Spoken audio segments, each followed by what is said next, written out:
कड़क सेहत में आज बात होगी डेंगू की नई वैक्सीन के बारे में। डॉक्टर रवि मलिक से जानेंगे कि वैक्सीन के आने से क्या क्या बदल जाएगा। क्या केले के छिलके को चेहरे पर रगड़ने से स्किन सॉफ्ट हो जाती है?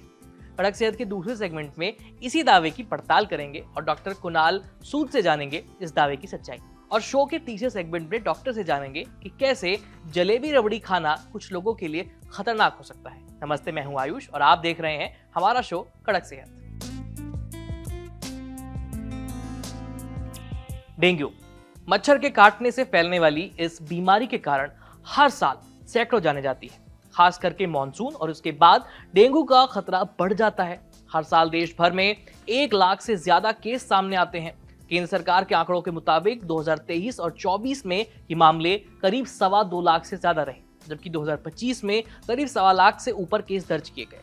उत्तर भारत सबसे ज्यादा प्रभावित रहता है। चिंता की बात यह है कि अब डेंगू के 4 वायरस यानी DENV1 से 4 तक ये एक साथ फैल रहे हैं, जिससे गंभीर डेंगू का खतरा और ज्यादा बढ़ गया है।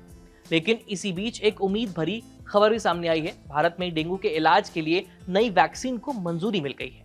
इस वैक्सीन का नाम है क्यूडेंगा। क्यूडेंगा क्या है? भारत में इसको मंजूरी मिलने से क्या बदल जाएगा? ये डेंगू से कैसे बचाव करती है और कितनी प्रभावशाली है? क्या क्यूडेंगा डेंगू से 100% बचाव कर सकती है और कितना खतरनाक हो सकता है डेंगू? इन तमाम सवालों के जवाब दिए हैं डॉक्टर रवि मलिक ने। सुनिए उन्होंने क्या बताया।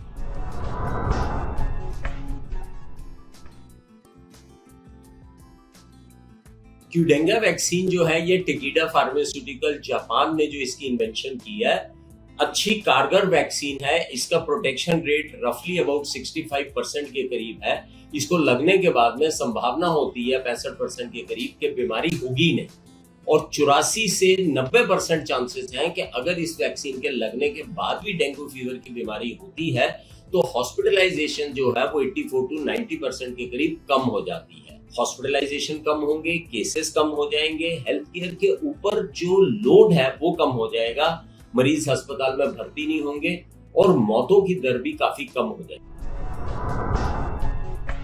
वैक्सीन शरीर में जाने के बाद में कार्य इस तरह से करती है कि ये इम्यून सिस्टम को है सशक्त कर देती है, बॉडी के इम्यून सिस्टम को, ताकि जब डेंगू फीवर का वायरस अंदर एंटर करे तो वो अपना प्रकोप ना दिखा सके। तो वैक्सीन देने के बाद में हमारा जो इम्यून सिस्टम है वो सक्रिय हो जाता है। डेंगू वायरस के खिलाफ एंटीबॉडीज ऑलरेडी प्रोड्यूस हो जाती हैं, ताकि शरीर जो है वो एक तरह से रक्षा कवच में आ जाता है। और उसके बाद अगर डेंगू का मच्छर काटता है उसके बाद बीमारी होने की संभावना काफी कम हो जाती है। लगभग 60-65% प्रोटेक्शन रेट रहती है।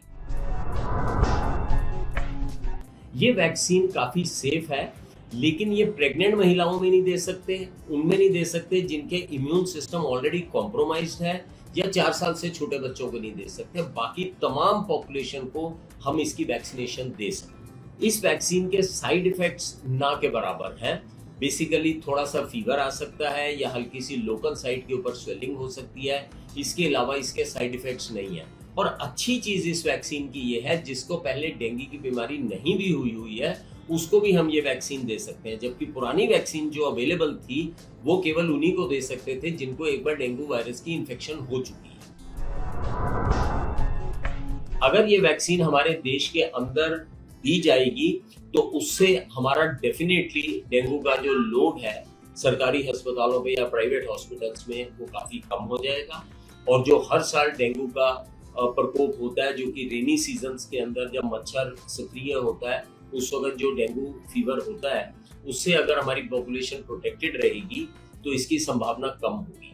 और अगर इसके होने की संभावना कम होगी तो ये स्प्रेड भी नहीं होगा, क्योंकि अगर कम्युनिटी के अंदर डेंगू के पेशेंट्स ही कम होंगे तो वो फिर एक एपिडेमिक प्रोपोर्शन नहीं ले पाएगा। अगर हम बात करें 2025 की, तो लगभग 2.25 लाख केसेस डेंगू के रिपोर्टेड थे। ये रिपोर्टेड है, हुए और भी ज्यादा हुए होंगे, लेकिन 2.25 लाख केसेस जो है रिपोर्टेड है, जिनमें से 137 की मौत हुई है।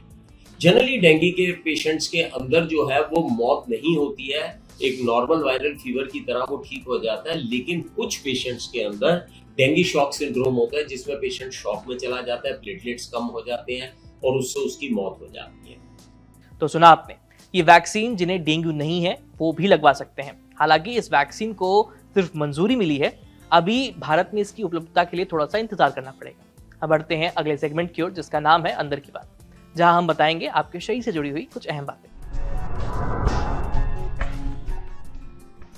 ब्यूटी हैक्स कोई नई चीज नहीं है। पीढ़ियों से लोग घरेलू चीजों का इस्तेमाल करते रहे हैं अपनी स्किन के लिए। फर्क बस इतना है कि अब सोशल मीडिया में इन्हें तेजी से वायरल किया जा रहा है। खासकर खाने की चीजों को चेहरे पर लगाने वाले ट्रेंड बहुत ज्यादा पॉपुलर हो रहे हैं। लेकिन हर ट्रेंड सही हो ये जरूरी नहीं। ऐसा एक दावा है कि केले के छिलके से आपको बोटॉक्स जैसा ग्लो मिल सकता है। इस वायरल दावे की सच्चाई डॉक्टर कुणाल सूद ने अपने इंस्टाग्राम पोस्ट पर बताई है।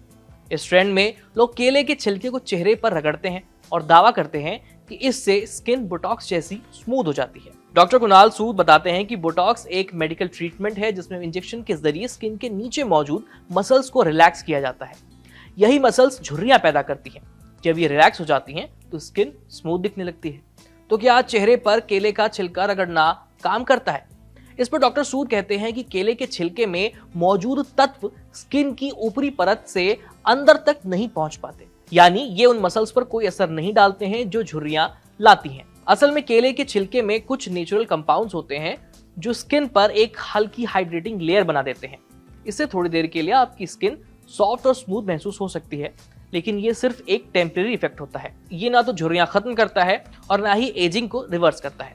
अगर आप सच में स्किन को बेहतर बनाना चाहते हैं तो आपको साइंटिफिक और प्रूव्ड तरीकों पर ही भरोसा करना चाहिए, जैसे कि रेटिनॉइड्स जो फाइन लाइंस पर काम करने में मदद करते हैं, साथ ही विटामिन सी जो स्किन को ब्राइट बनाता है, और सबसे जरूरी चीज सनस्क्रीन जो एजिंग को रोकने में अहम भूमिका निभाती है।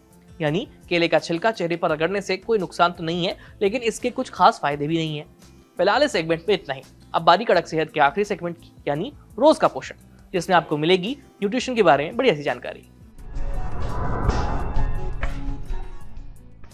आपकी फेवरेट मिठाई आपकी सेहत के लिए खतरनाक हो सकती है, सुनकर चौंक गए?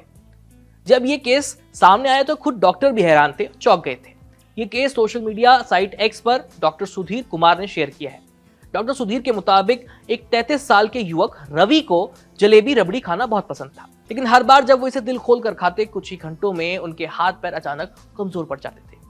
हालत इतनी खराब हो जाती थी कि वो कई घंटों तक बिस्तर से उठ भी नहीं पाते थे। पहली 2-3 बार ये घटना शादी में हुई तो रवि को लगा कि ये फूड पॉइजनिंग की वजह से हो रहा है, इसलिए उन्होंने इसको नजरअंदाज कर दिया।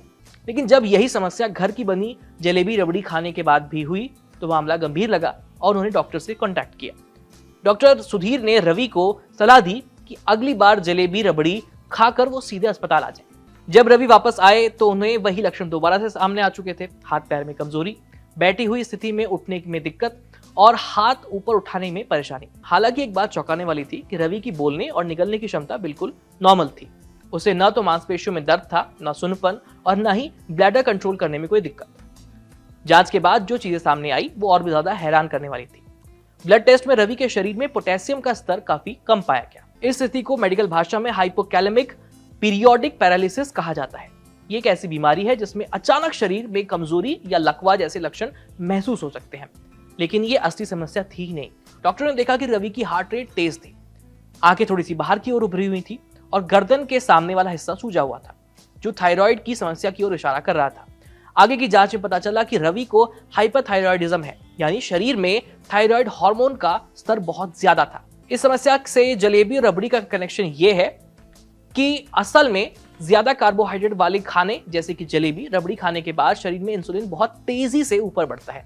ये इंसुलिन शरीर की कोशिकाओं में पोटेशियम को खींच लेता है, जिससे खून में पोटेशियम का स्तर एकदम से गिर जाता है। और जिन लोगों में पहले से हाइपोकैलेमिक पीरियोडिक पैरालिसिस की प्रवृत्ति होती है, उनमें स्थिति अचानक से लकवे जैसी स्थिति पैदा कर सकती है। अच्छी बात यह रही कि सही इलाज और पोटेशियम सप्लीमेंट्स के साथ रवि पूरी तरह से आज ठीक हो गए हैं। इसलिए एक बार अपना पोटेशियम का स्तर आप जरूर चेक कीजिए, ताकि आपको मिठाई खाने में इस तरह की कोई दिक्कत सामने न आए। कड़क सेहत के इस एपिसोड में आज इतना ही। अच्छा, अगर आप डॉक्टर हैं, आपका डॉक्टर से कोई सवाल है तो स्क्रीन पर दिख रही इस ईमेल आईडी पर अपने सवाल और अपने सुझाव हमें भेज दीजिए। वीडियो अगर आप फेसबुक पर देख रहे हैं तो हमारे फेसबुक पेज को लाइक कीजिए। यूट्यूब पर देख रहे हैं तो हमें सब्सक्राइब करना मत भूलिएगा। और हाँ, जाते जाते घंटी बजा दीजिए, ताकि जब भी हम नया वीडियो अपलोड करें तो आपको नोटिफिकेशन जरूर आए। मैं हूं आयुष, मिलते हैं आपसे अगले वीडियो में, तब तक के लिए बाय बाय।